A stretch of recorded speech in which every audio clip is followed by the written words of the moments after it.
आज हम एक नया अध्याय शुरू करने जा रहे हैं जिसका नाम है गति।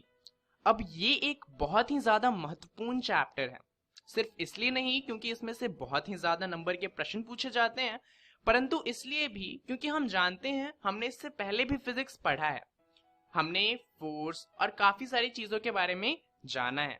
परंतु फिजिक्स का जो एक्चुअल में बेस बनता है वो 9th क्लास के इसी अध्याय से बनता है।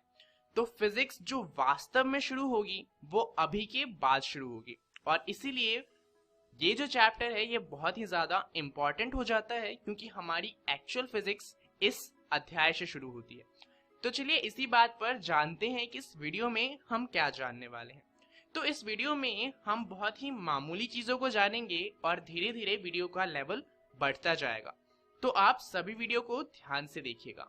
इस वीडियो में हम जानेंगे गति के बारे में, और उसके बाद हम जानेंगे सरल रेखीय गति के बारे में, और उसके बाद हम जानेंगे वस्तु की स्थिति के बारे में।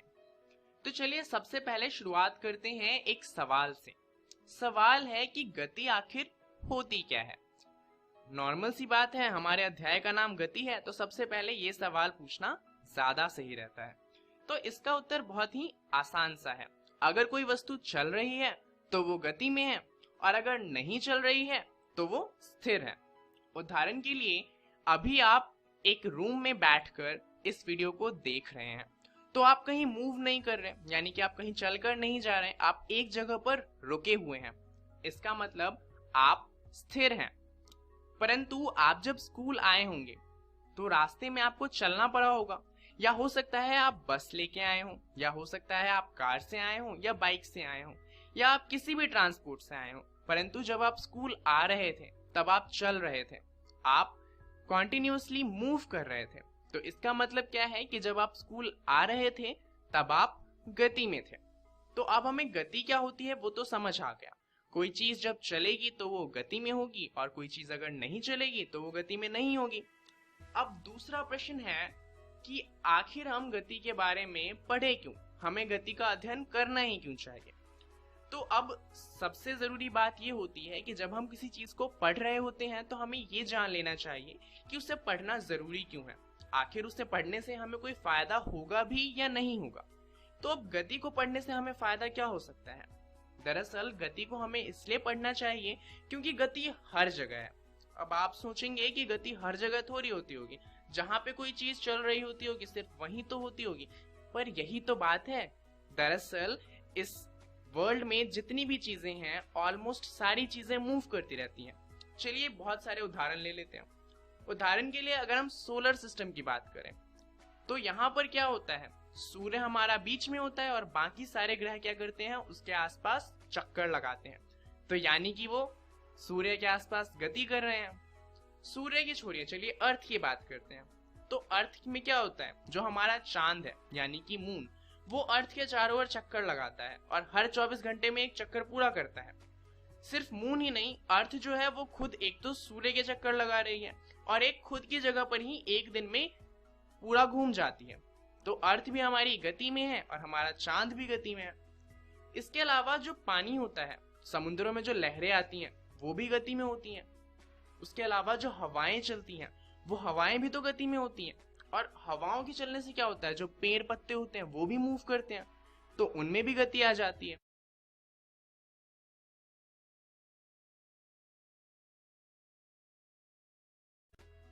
इसके अलावा जितने भी ट्रांसपोर्ट हैं हमारे, जितने भी वाहन हैं, जैसे कि रेलवे हो गया, हवाई जहाज हो गए, हमारी साइकिल हो गई, बाइक हो गया, कार हो गया, ये सब मूव करते हैं। अब इसके अलावा हमारे घर में जो पंखा है वो मूव करता है, यहाँ तक कि जो हम घड़ी पहनते हैं उसके अंदर जो कांटे होते हैं वो भी मूव करते रहते हैं। अब इसे देखिए, ये एक दीवार है। अब आप सोचेंगे यहाँ पर तो कोई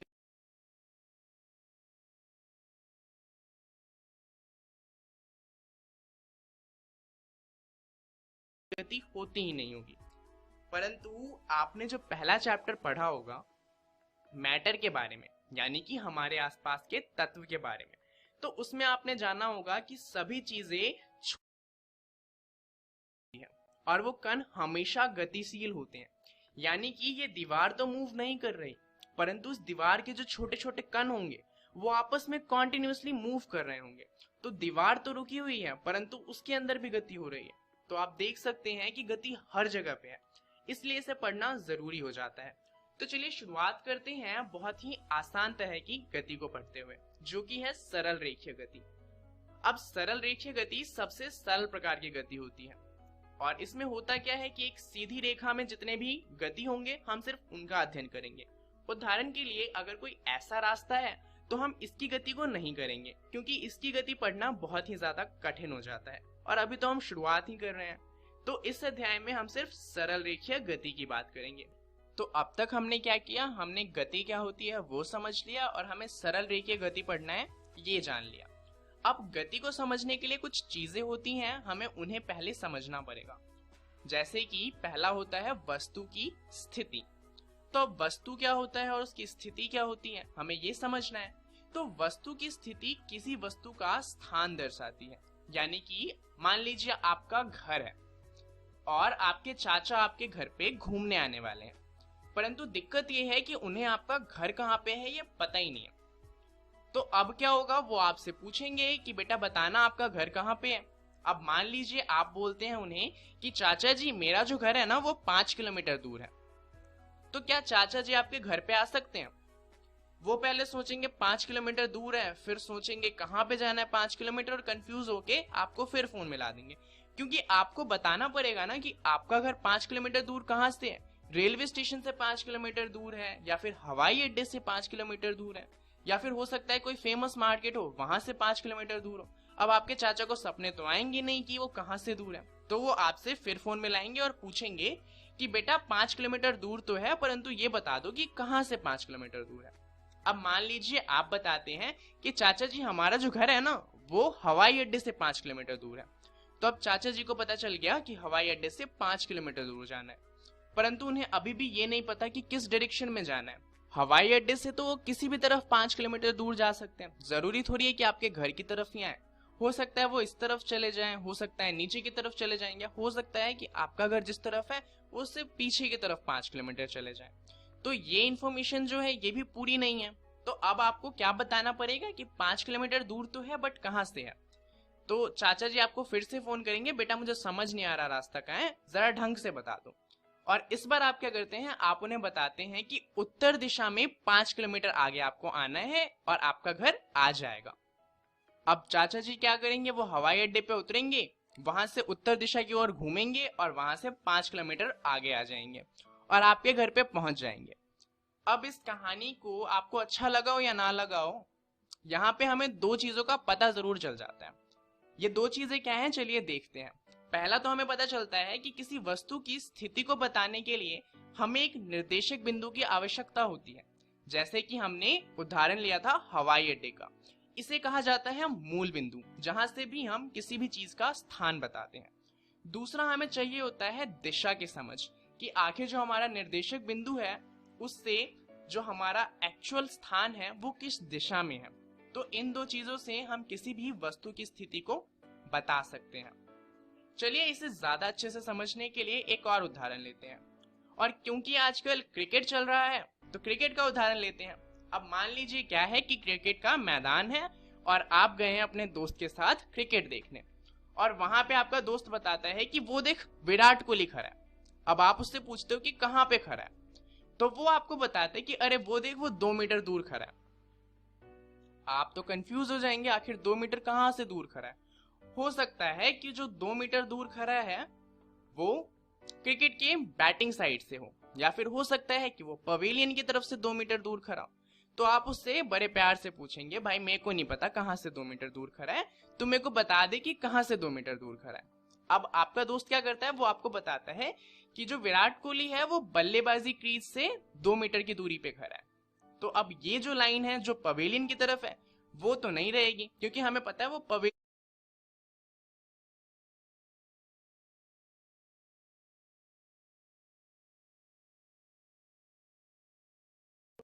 की तरफ है वो तो नहीं रहेगी, क्योंकि हमें पता है वो पवेलियन से 2 मीटर दूर नहीं है, वो बल्लेबाजी क्रीज से 2 मीटर दूर है। परंतु यहाँ पर भी बल्लेबाजी क्रीज से 2 मीटर तो किसी भी तरफ हो सकता है। तो आपके दोस्त को आपको बताना पड़ेगा कि वो इस डायरेक्शन में बल्लेबाजी क्रीज से दूर खड़ा है, तब आपको पता चलेगा कि आखिर विराट कोहली खड़ा कहाँ पे है। तो इस तरीके से हम किसी भी वस्तु की स्थिति को बता सकते हैं। चलिए अब आते हैं वापस से हमारे सरल रेखीय गति पे। तो आखिर ये सरल रेखीय गति होता क्या है?